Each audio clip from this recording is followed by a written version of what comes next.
A lot of people. You had that minor thing done. I had the big thing. Wrist replacement? No, Our carpet though. no, Heart surgery? yeah, You did? yeah. Just recently? Well, it's kid put in, which is Mine was 2 years ago. Mine's done 2 years ago. really. Do I hand this over? How many did you have done? Two. Well, technically, we got to introduce. Oh, see, they only did one. They got to do another one 3 to 4 weeks. That's really going to be fun. So we're talking about bypass surgery? No, I don't need to do that. Oh. I just got to open I up. guess they're not doing that. Well, They're They're still doing it because that's one of the options. Not yet, but so yeah, they go in through an artery. That's right through your wrist, and I didn't know that. I didn't either. Okay, you all set? Your leg. Okay. Growing well. It's past 5:30. I'll convene this meeting of the subcommittee. You can't get it As you here. people, as members know, I was waiting for Ray to contact me and tell me that he had a report for us so we could give it our consideration. So George, I'll pass it off to you. I'd like to introduce Jonathan Holly from Warren Street. He's an architect. He met with the building committee before. At our last meeting, when we met with the building committee, we talked about potential move of the new nursing home to the Eric Drive, what they call the Eric Drive parcel. But there was a lot more research that had to be done on that particular parcel. So Jonathan's here tonight to speak to that. So thank you. So I just have basically an oral update of where we are and what we've been through. So we've spent the last 4 months working on the program, meeting with county staff, nursing home staff to try to refine spaces, sizes, adjacencies, all of that. And we've completed that effort. We have in tandem, we did the geotech borings on the Eric Drive site. There are about 30 borings that were done.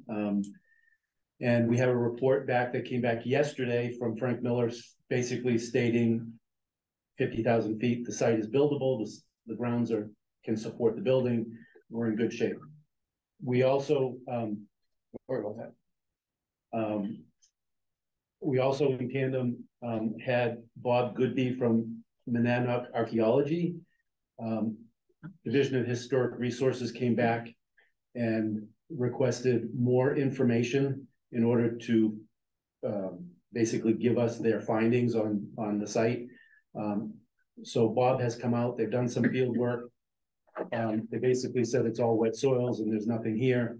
Clean bill of health, we're done. That report, which should come from them maybe the end of this week, tomorrow, early next week, will be shipped to DHR and we'll get a letter from them basically saying we're all good and ready to go. So from a due diligence standpoint, the new parcel that we're on that I showed you the last time, we have a clean bill of health to move forward.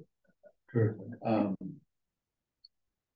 Big picture, I do have a package that is Jan and I distributed downstairs, so you'll have it for the full delegation. That package has the old site work because there's a number of delegates that are new to this that haven't seen it. So I figured I'd at least give them an update of where we've been and where we are. We have been talking back and forth about funding and schedules. I've been working with Harvey Construction, and I'm happy to talk this through, but we've come up with, we're going to present to you tonight a schedule that works backwards. We have to spend in Gopher and match money $40 million by December 25. 40. 40. Thank you. So in order to do that, our current plan and schedule is to start construction January of 25. That gives us 12 months. There's no room for error here in order to spend that 25. If we miss that, you get less Gopher money. So what I have proposed to the commissioners is right now, we have a clean bill of health. We have a site plan that works, that we know that works. I want to have Novus Engineering go right into construction drawings for the site package so that I can get it to DES, let's say, end of January, February, because I've got 4 months of permitting. They sit on it for 4 months. If I can have all permits in hand by June of next summer, and working with the CM that's selected, we could actually start site work next summer. So it would be 2 phases. We'd start site work 6 months early, and we'd finalize the building design towards October, November, and then we incorporate that into the contract. What that does for us is it gives us an additional 6 months to spend.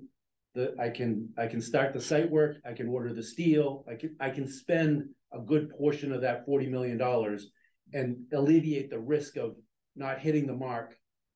And losing the 15. And lose the 15. By the deadline. Exactly. So that's my proposal, and it's on the table. Right, so we backed up, what we do, we backed that schedule up.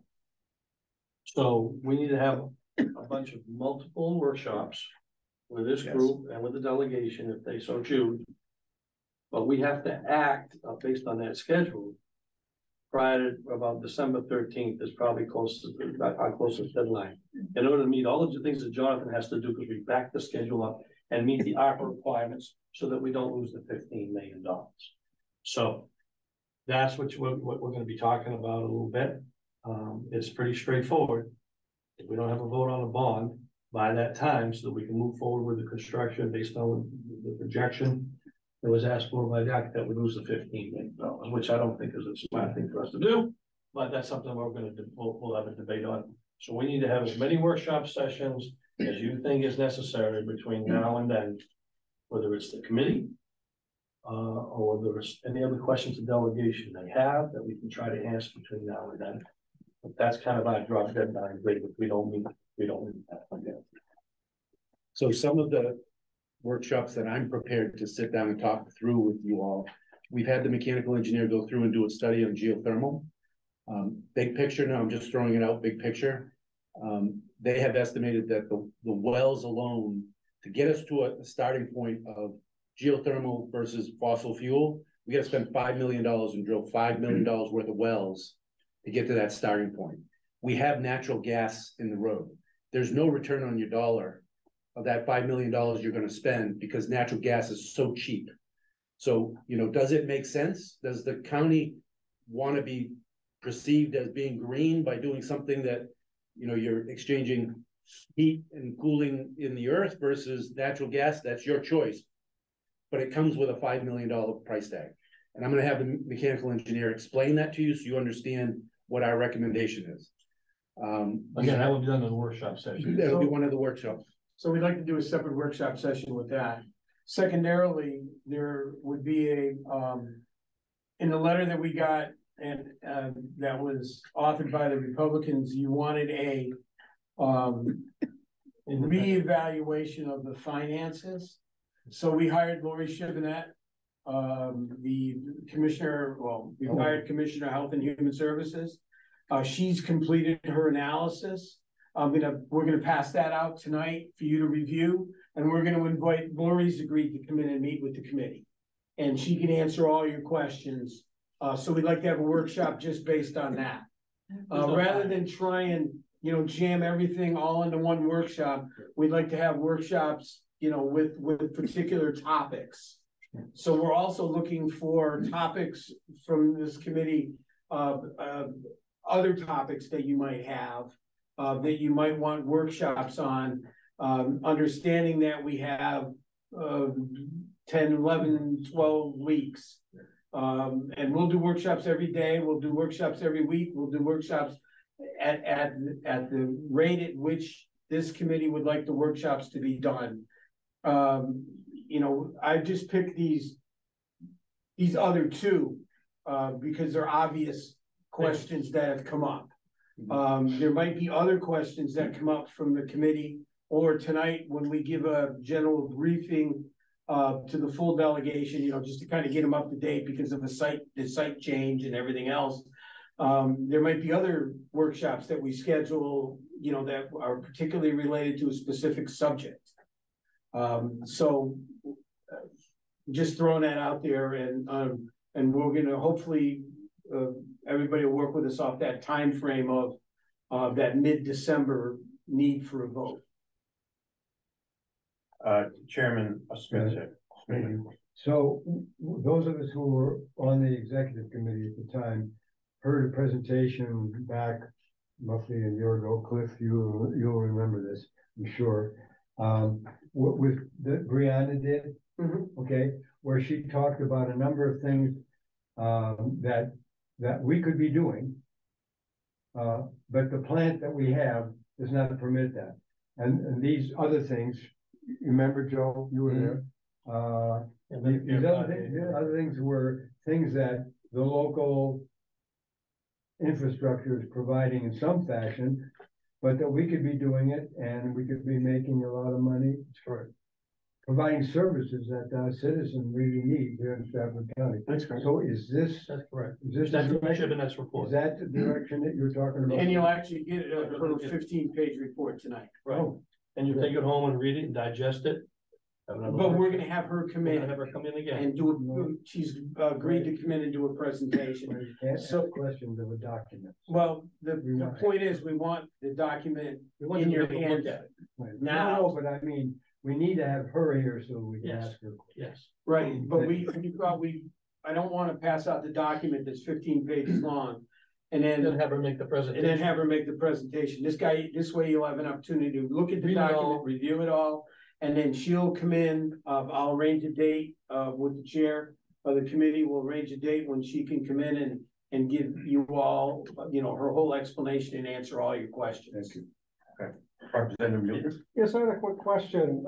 We've got a kind of a time frame to spend 40 million to comply with Gopher.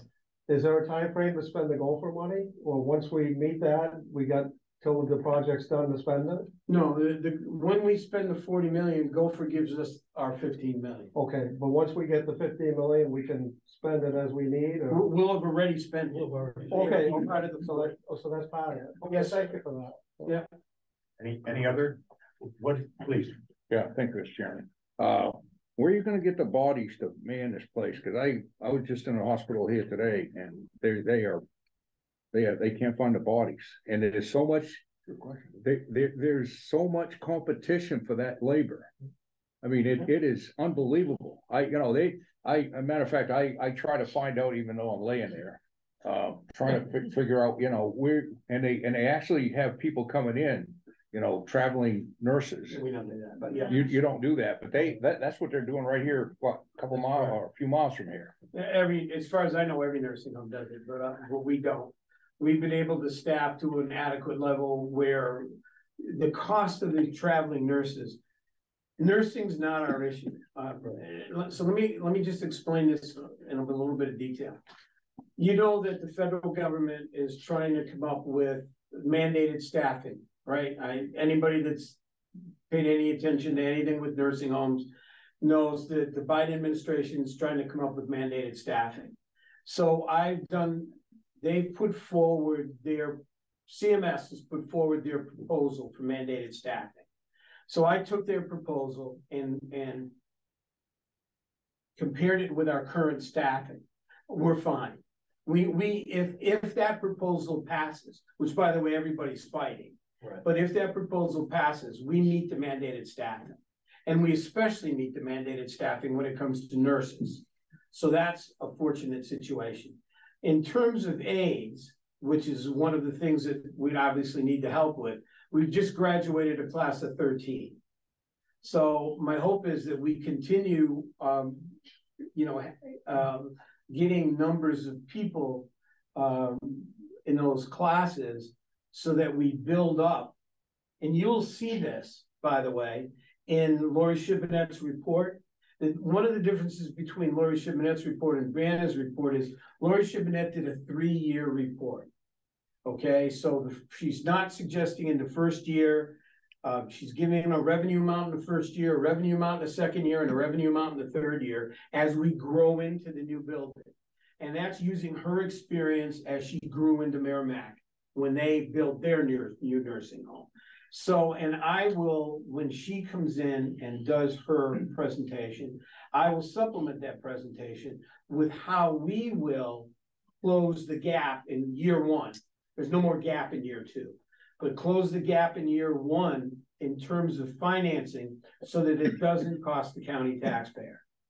By putting money aside, by beginning to put money aside now to make the balance of the first bond payment that we would be short in when you subtract the new revenue from the bond payment.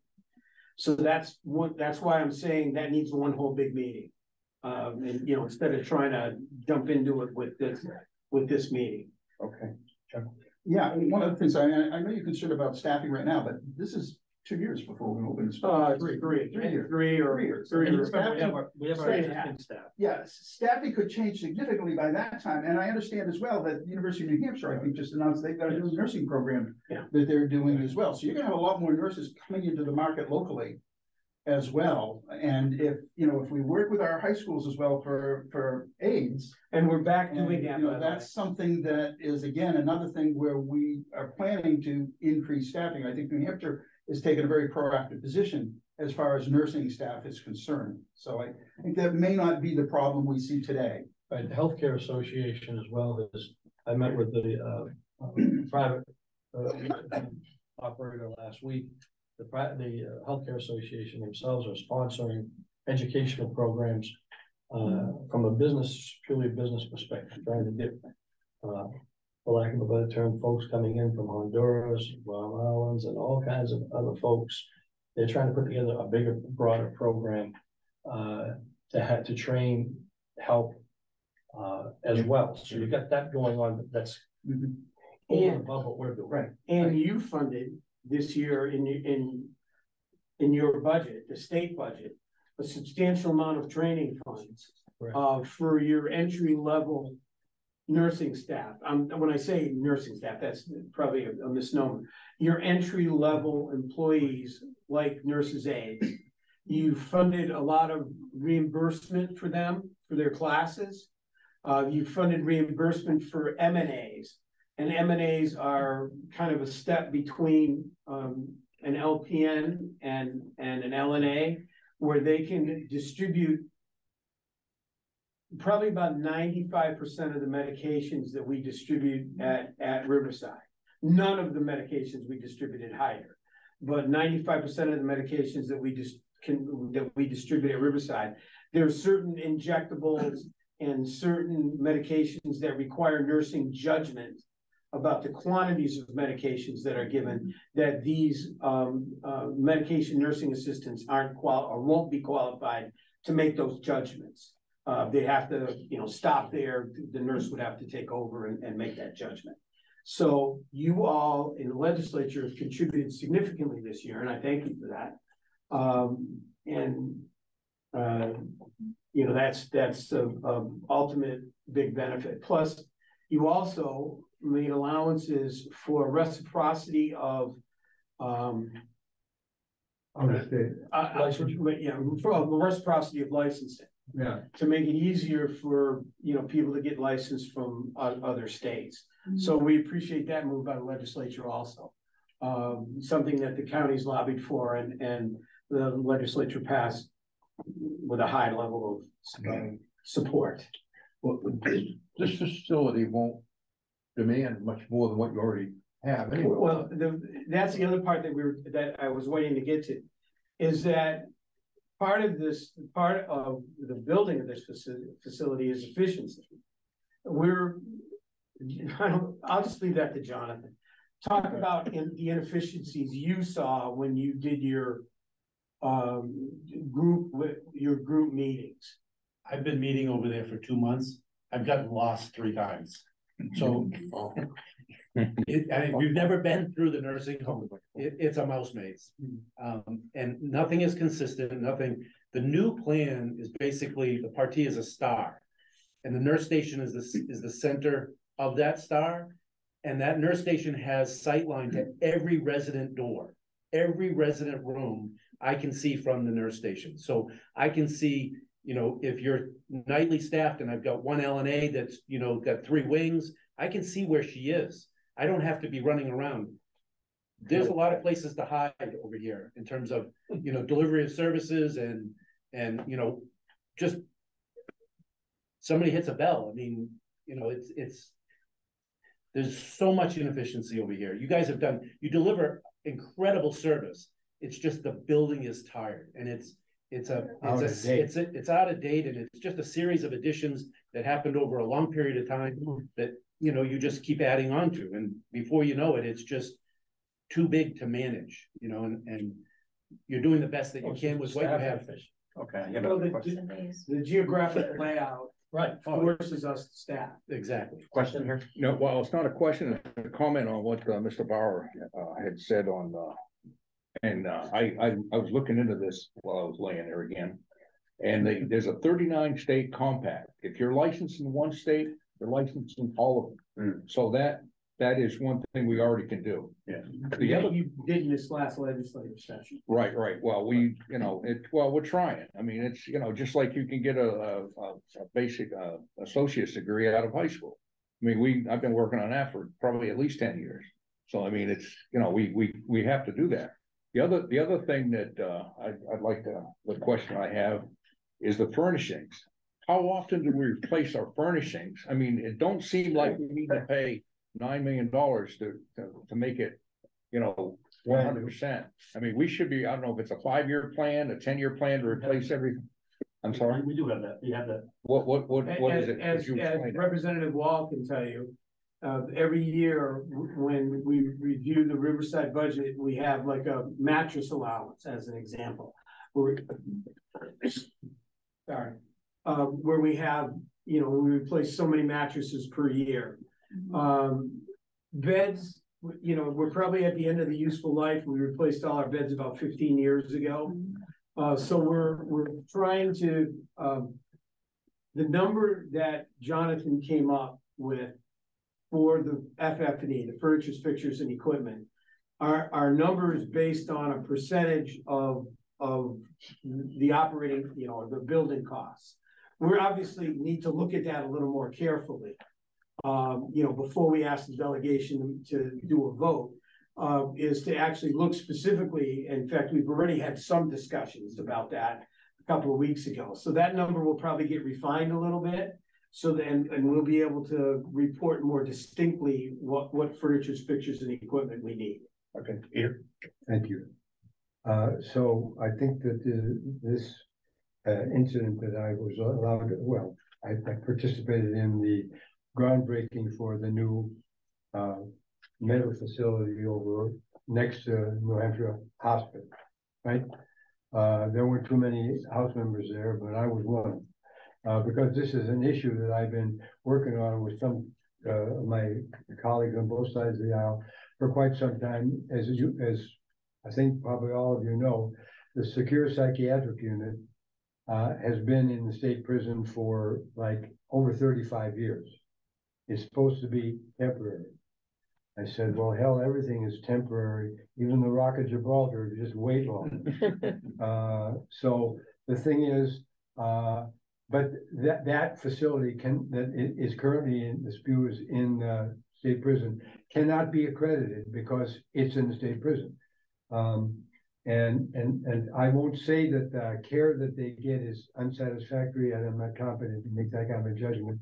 But one of the aspects I know that I find very troubling is that the people in the spew who are in there because they're, you know, judged incompetent to stand trial, or they have not been adjudicated in any case, that those people are being looked after, watched over by staffers, not from HHS, but from corrections. Yeah. So these are corrections officers that are seeing these people. Well, you can imagine, I think that's not a good combination to have people who are in there because they have mental issues being looked after by people that maybe not all of them are as thoughtful and as nice and well-trained as we would like. And I think you're not going to get a good result. Anyway, so this is something I've been pursuing with the leadership at New Hampshire Hospital for a long time. Also working with Rennie Cushing with regard to getting the new forensic hospital funded, for which I give Governor Sununu a lot of credit, because this issue has been raised many times, as some of you know, many times, about the fact that the spew is not an appropriate place for us to be having these people, okay? But it's what we had, so we stuck with it. But Sununu, to his credit, did bite the bullet and signed off on funding for the forensic hospital. I was there, as I said, at that groundbreaking, but the former director was Laura Shibinette, not the immediately preceding director, but after her came Weaver. I'm blanking. Weaver. No, Weaver is she's the HHS commissioner. I'm talking about the director of New Hampshire Hospital. And I'll think of her name. One of the curses of, I don't know whether, what should I blame it? Blame it on, The Marine I'll thing. blame it on the anesthesia. It'll come to me, Heather Moken is her name. But she's now also been replaced. She's gone off to bigger and better things, I guess. And the current director is named Ellen LaPointe. And I met with Heather and her top staffers about 2 years ago, because you got to know those people and they got to know you in order to be able to, interact with you comfortably and not, I got to go over and talk with Representative so-and-so. I don't know him. And somebody else says it's a lady. Oh, I don't know her. No, I'm just kidding. The thing is, they just don't know these people. They're just names. Okay. So in the meantime, Ellen has. Can I just interject? Yeah. Are we getting really far away from? Yeah. No, Yes, we are. Well, it sounds like it, but I had to give you a little bit of that. Okay. Okay, so the thing is that I talked with Ellen and her new top staff, and I said, we can't promise you we're going to give you a lot more money. What we have to do is work smarter. And what are you doing with regard to educating and training incoming nurses and other medical staff with regard to UNH? Okay. And he said, well, we already are. Ellen said, we already are. And I actually had a meeting scheduled with Jim Dean, the president of UNH. You've probably heard that he's retiring at the end of the year. So anyway, I had to be canceled because we had a scheduling conflict come up. But this is the thing is, he's very open and receptive to the idea of trying to work more closely together with the New Hampshire Hospital. Because we all recognize the staffing issues, right? Probably need housing too. Let's try A lot to of people get, won't take jobs in New Hampshire because they can't. why don't we see what we can do to get this building built? Yeah. Cliff said I was so. just gonna ask the contractor, have you been fine tuning this at all, and is there things you wanna talk to us about as the building committee at this point? We have been working on refining the floor plan. The diagram that's in that package that was presented to you a month or two ago hasn't really changed. Okay. But it's simply refinement. And when George and Ray said last week, I need you to make a presentation and talk to the building committee and the delegation, I said, well, I'm gonna show the new delegation what I showed the building committee a month ago.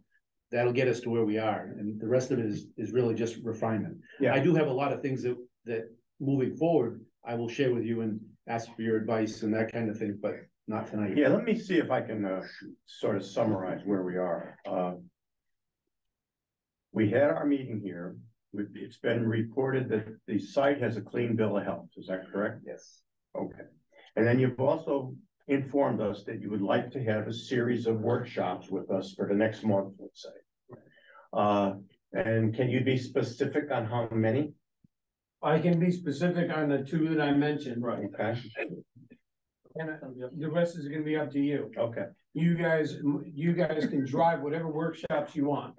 Well, And, then, and I'll have the people here that can answer your question. then that is my next question. What is the pleasure of this committee? Our staff has two. Do you want to go with those two, and then if you want more after that, would you be amenable to that? So in other words, some of you like to get in the weeds more than others. I respect that. And do we start with two, or do we want to just say we'll let staff and the commission give us our choices going forward, knowing full well that it's gonna be a busy month. Well, the first, the most important one, I think, is finances. Ownership in that, that's the most important one, because it's about money in the end. That's the most important. Second one deals with the option of geothermal. How we plan on, over the next 50 years, heating and cooling this building. Okay, so we get solar, thermal, we get natural gas, we have those discussions that need to take place. Now, do we, it's obvious that all of the delegation is invited to every subcommittee meeting. That's correct. What is the, Here tonight. right, what is this committee's feeling about having all of these workshops at a full delegation meeting? Or is this committee comfortable with having the workshops just called for ourselves? They were on Zoom as well, so anybody can, the whole delegation can watch it on Zoom if they want to. Yeah, Inviting the whole delegation. Well, that should be asked at the full delegation. That's a very good point. You know, I mean, because. We can ask them that tonight. Yeah. Okay, good. They could Good. be absent if they Yeah, right. end up being around. So it'd be obviously a lot easier for somebody like Lori Shibinette, because we're paying her, Right. only to have to come once.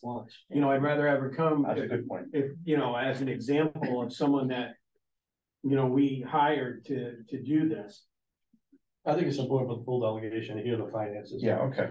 I mean, in terms of the I think the energy question is going to be self-evident. Based on the information, but We'll let the experts say. I mean, that's just something we've seen. Yes. When can we have input on or can we, on the design of the building? We can have a. Or is have a that workshop. locked in, or? Yeah, I mean, you we have have a room work session. for changes to that? Oh, yeah, well, there's always room for changes, but Because most, I mean, we can have a separate workshop on design with the building committee. I mean, design can only move a little bit. Because we have to meet CMS regulations in terms of sizing of certain things. Yeah. Like, for instance, the roof. But it's quite obvious. We need to have as many meetings as possible between now and now. I'll say it's December what? 13. We made, That's mid-December. that's our drop dead date, basically. Yeah. And so we have to be flexible and will be at your disposal. Is that a correct statement? Well, I want to call to everyone's attention that when I established the subcommittee, I indicated to you that you should meet whenever you have cause to meet. Right. Not to meet for the sake of meeting, but Right. every issue that you Right. feel Absolutely. you don't have to check with me, you're the chair. Absolutely. And so I'll count on you to be in communication with me to set up meetings. But Yeah, what I'd like to see, and I think it would be a real plus. It bugs me to read in the Fosters what's going on, and you know, we've got to have a communication channel, open it up, and then that may bring out the unanswered questions. We don't quite know what we're gonna ask, because we don't know what's going on. And I think that would be a great place to start. Right. The building design and stuff, I think you guys got a good handle on it. You know, you're telling us why you need it and what you need it, but again, if we get information, whether it's via email, electronic format, then that may, as we try to communicate with others, that may lead to questions instead of having us decide tonight, what are we gonna ask in 2 weeks?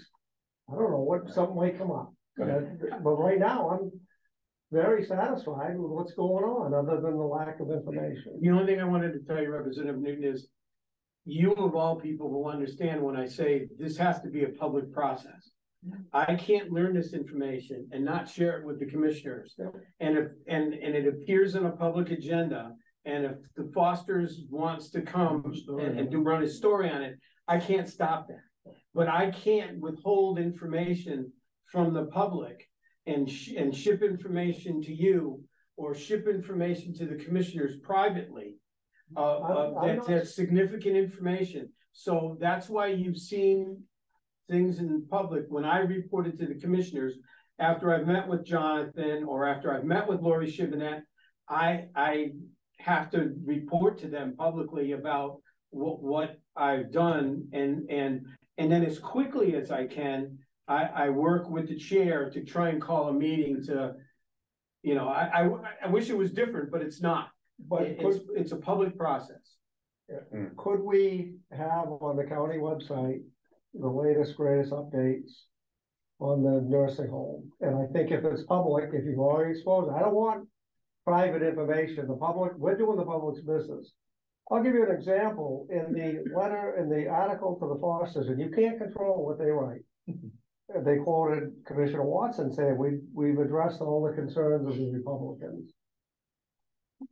You know, we haven't seen anything, or they're all addressed, just now that we know that you've addressed them, show us how you addressed them. You know, it's kind of simple things like that, that I think would be a big plus. And, you know, I gotta tell you, I'm not disappointed with the new plan we've got compared to the old one. I think we've made great strides by the due diligence of you guys and the contractor. I'm not saying I don't like this, because I like it a lot better than the first plan. Well, I think it is a process that we're not gonna say, hey, this is not the mind of God at work here. And we now have a jail that is doing a terrific job for the citizens of Strafford County. It's not the jail that was originally proposed. There were a lot of changes. Dave, you remember that, you were here at that time. And so this is what's happening. We are getting smarter as we work at it. But we do have to have a lot more interaction, I think, and that's why I'm very encouraged to see this meeting again. We had Sandy Keynes then, Joe. Okay, so I don't think we need to vote on anything. We have a consensus that we're going to be meeting a great deal in the next several weeks. Is that understood? Okay. Is there any other business to come before this subcommittee? Do we want to pick a few days? Do we want to pick a few days? I would like you to reach out to the vendor, the people that you talked about. That would drive a date. I'll reach out to Lori Shibinette and that'll drive a date. So if, you know, I'll start with you. I'll wait to hear from you, hopefully the next day or so. You know, maybe by the beginning of the week, and we can invite those vendors out. And I'll reach out to Lori Shibinette. I'll call her tonight after the delegation meeting's over and get some available dates from her. Okay. And then I can work with the chair to call the meeting times. I got a hand up. Yeah, can I ask a question? Am I allowed to? Okay, so, you know, maybe you guys covered this, or it was covered in something that I've missed in documentation. So can you explain to me what Lori Shibinette's role is in this? And because I do know her background and her expertise, and how much is she getting paid for whatever we're asking her to do? $1,500. Okay. Now I will have to pay her for the meetings. But so far we've paid her $1,500. Okay. For her. So what she did is reviewed all our cost reports, which is a document that we have to file about the cost of operation of the nursing home. She's talked to staff, certainly consulted with Brianna.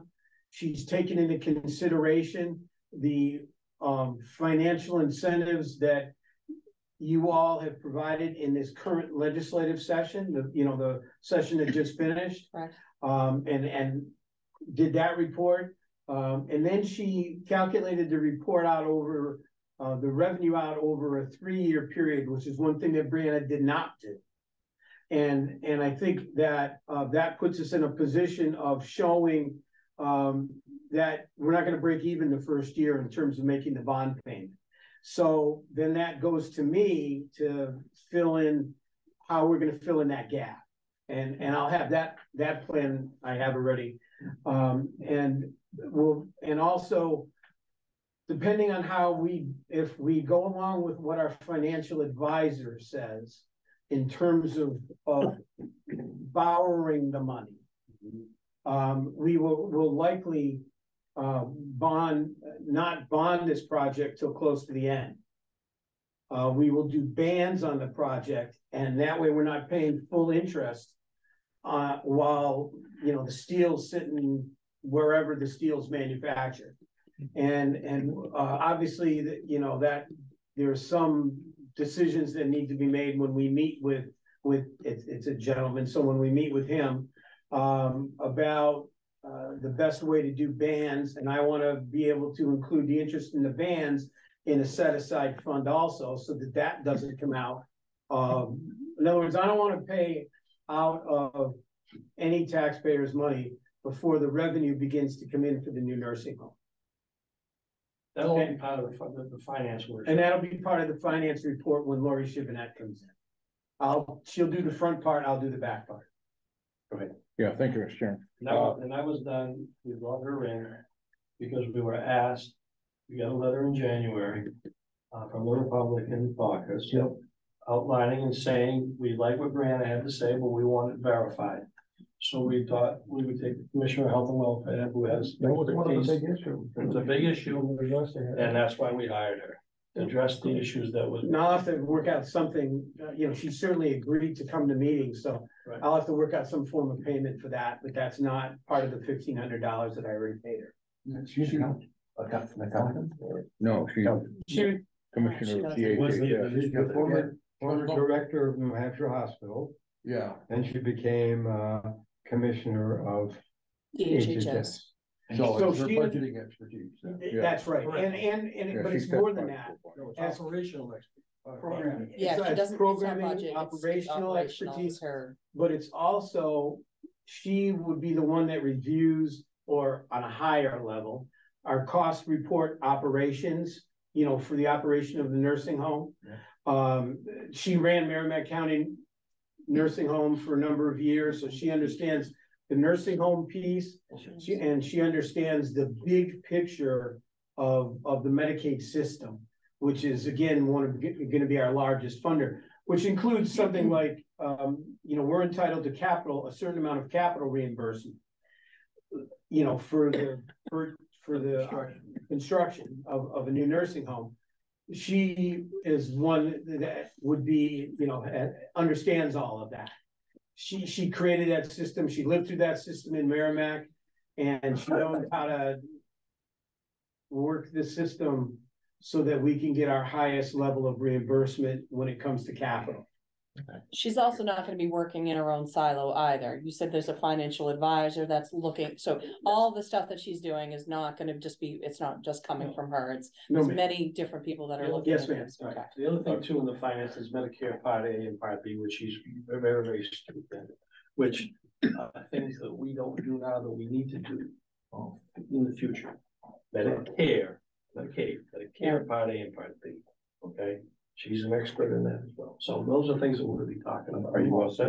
No, I have a question about geothermal, or a comment.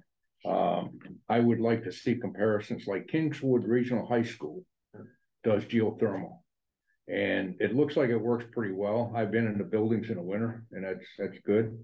I've seen that they got big pumps, transfer pumps, which are very costly to run, which, I don't know what the cost benefit.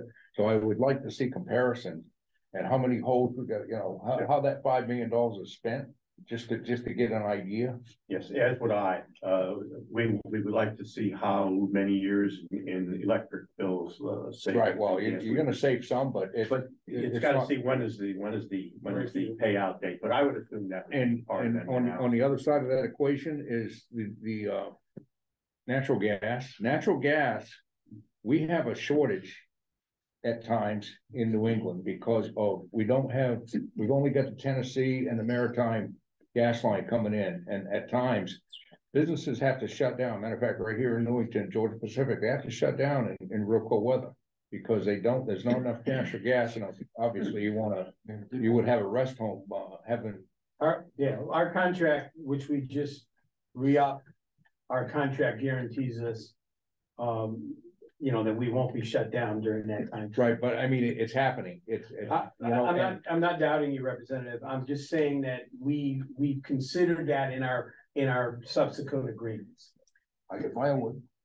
The other thing is Lori can speak to that because we did geothermal at Merritt County. Oh, did you? Yeah. Oh, see, that's a good It comparison. was we planned for 26 wells, we only drilled 16, but we hit an aquifer where all the wells talk to each other. So they were all interchanging water, and it stayed, it's meant to bleed, it never bled. It never discharged any water. It was the perfect system. So she's lived with that for 10 years. There's 285 heat pumps in the building. It's an amazing system because every resident room is individual. I can draw heat, I can draw air conditioning. She's hot, I'm cold. But it's also a bit of a maintenance nightmare because I got 285 pieces of equipment that I gotta constantly keep, maintain. There's pros and cons. And we can do essentially the geothermal without the wells. We could do it with fossil fuel, with natural gas. That heat exchange, it's just a different system. But this is what The mechanical engineer will talk.